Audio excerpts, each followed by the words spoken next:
வணக்கம்.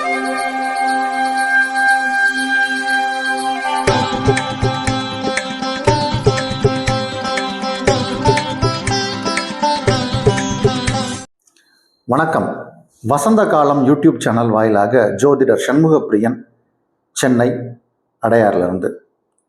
இன்றைக்கி நம்ம ஒரு கோயில், அதோடைய தெய்வம், என்ன விஷயத்தினால அந்த கோயிலுக்கு போனால் நமக்கு ஜெயம் கிடைக்கும், பரிகாரத்திற்காக அது எப்படி உதவுது அந்த கோயில், அந்த தெய்வத்துடைய மகிமை என்ன அப்படிங்கிறத பார்ப்போம்.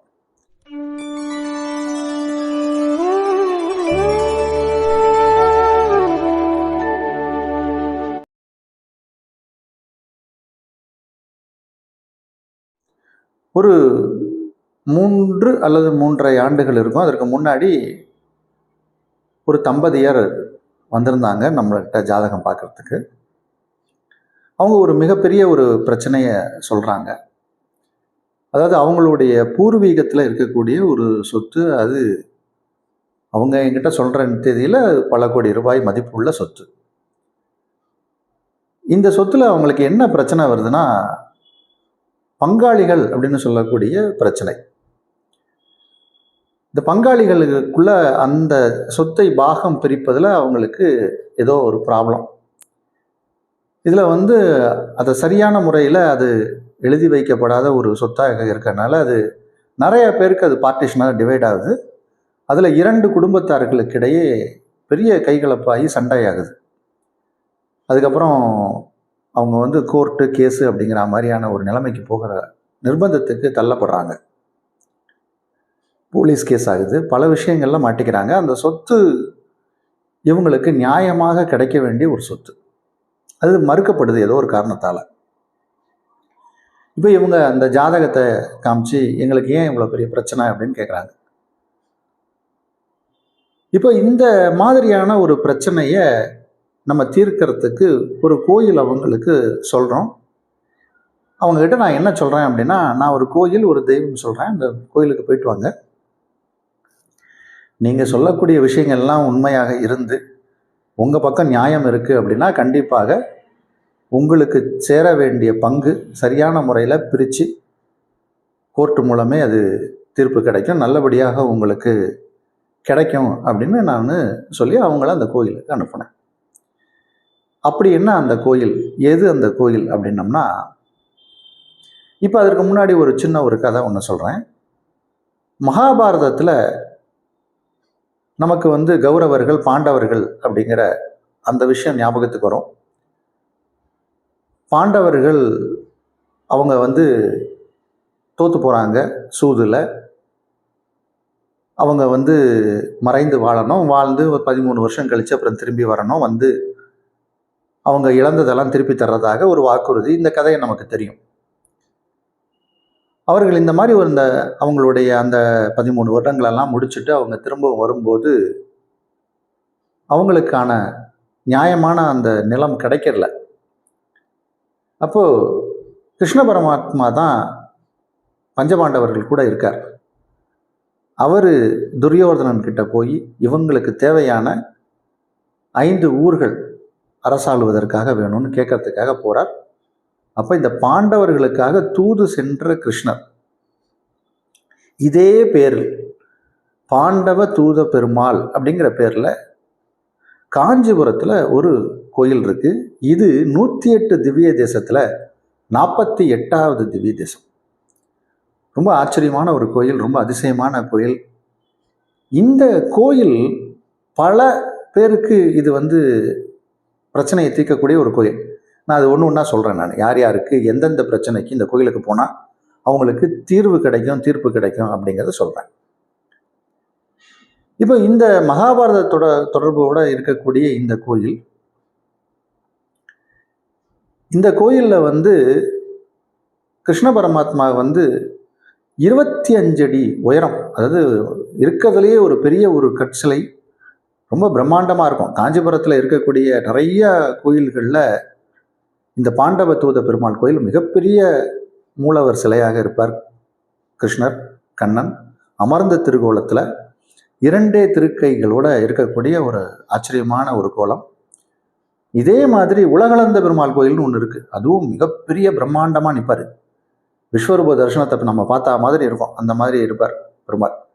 இது மாதிரி காஞ்சிபுரத்தில் கோயில்கள் நிறையா இருக்குது. நம்ம ஒன்று ஒன்றா பேசுவோம். இங்கே ருக்மணி தாயாருக்கு தனியாக சன்னதி.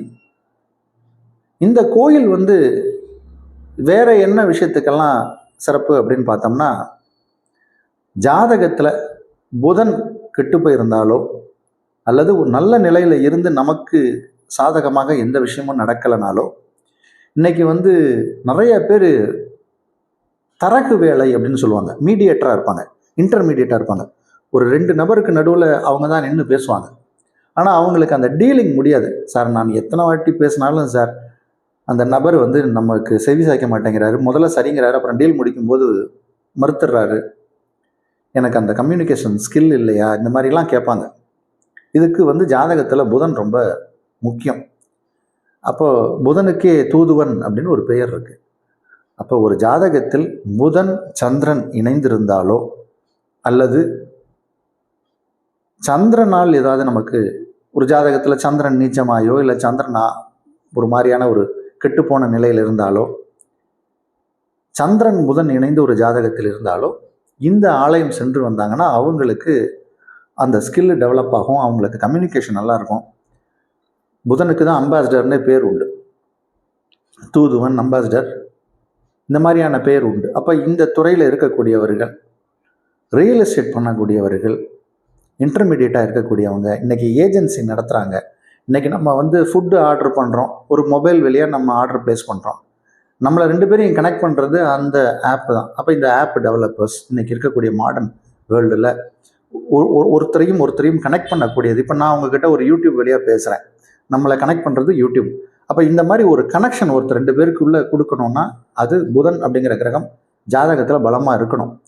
அது இருந்தும் சரியாக இயங்காத போது இந்த கோயிலுக்கு போகும்போது அவங்களுக்கு அதற்கான ஒரு சிறப்பான பலன் கிடைக்கும். இதே மாதிரி சந்திரன் கெட்டு போனாலும் இந்த கோயிலுக்கு போகலாம், சந்திரன் புதன் இணைந்திருந்தாலும் இந்த கோயிலுக்கு போகலாம். ஏன்னா இங்கே ரோகிணி நட்சத்திரத்தில் பிறந்தவர்கள், ரோகிணின்னு பேர் வச்ச சில பெண்கள் இருப்பாங்க.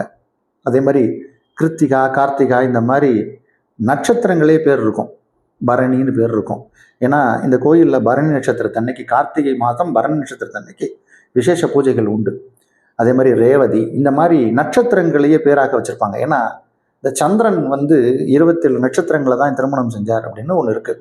சுவாதின்னு பேர் இருக்குது. இந்த மாதிரி நட்சத்திரங்களையே பேராக வச்சுருப்பாங்க. அஸ்வினின்னு பேர் இருக்குது. இந்த மாதிரி பேர்களையே கொண்டவர்கள் இந்த கோயிலுக்கு போயிட்டு வந்தாலும் சிறப்பு. அதில் ரோகிணி நட்சத்திரத்திலேயே பிறந்தவர்கள் இங்கே போனாலும், ரோகிணியும் அஷ்டமியும் சேர்ந்து ஏதாவது ஒரு நாளை நீங்கள் பார்த்தீங்கன்னா அந்த நாளில் இந்த கோயிலுக்கு போனாலும் உங்களுக்கு எல்லா வளங்களும் கிடைக்கும். சரி, இப்போது இந்த ஒரு ஃபேமிலி ஒரு பிரச்சனையில் கோர்ட்டு கேஸுன்னு அலைஞ்சிக்கிட்டு இருக்கிறவங்கள இந்த கோயிலுக்கு நம்ம தொடர்ச்சியாக போயிட்டு வர சொல்லிக்கிட்டே இருந்தோம். அவர்கள் இப்போது சமீபத்தில் மறுபடியும் என்னை பார்க்க வந்தாங்க. அவங்களுடைய விடாத நம்பிக்கை திரும்ப திரும்ப அந்த கோயிலில் போய் அந்த கோயிலில் பெருமாள் கிட்ட சரணாகதி அடையணும். அதுதான் கண்ணன் கிட்ட நம்ம சரணாகதி அடையணும்.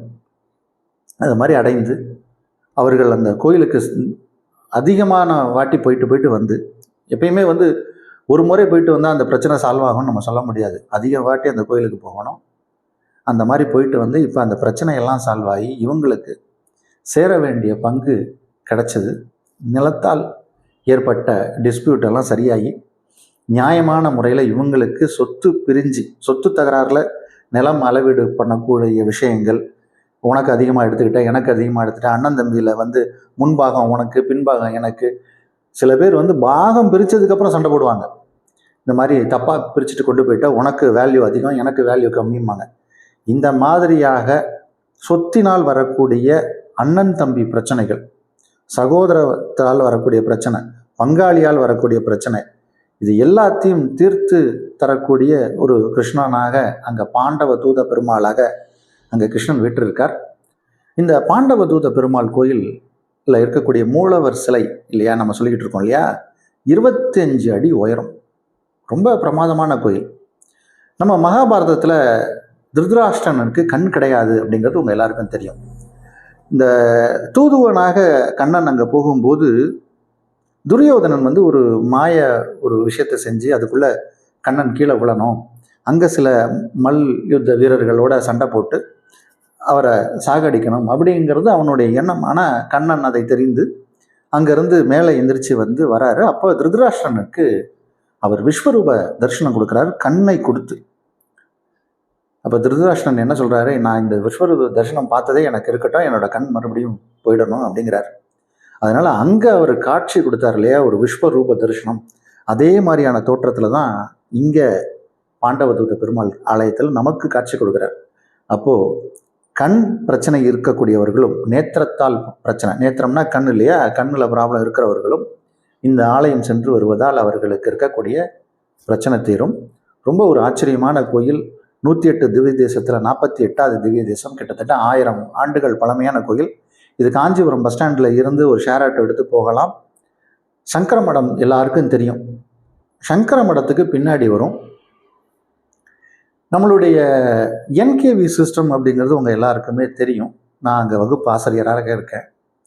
இதில் நாங்கள் இந்த மாதிரி கண்ணன் கிருஷ்ணர் கோயிலில் சில பொருளை வைத்து எடுத்துகிட்டு வந்து வீட்டில் வைத்தால் அவர்களுக்கு முதுகு வலி குணமாகும் அப்படின்னு பாடம் எடுப்போம்.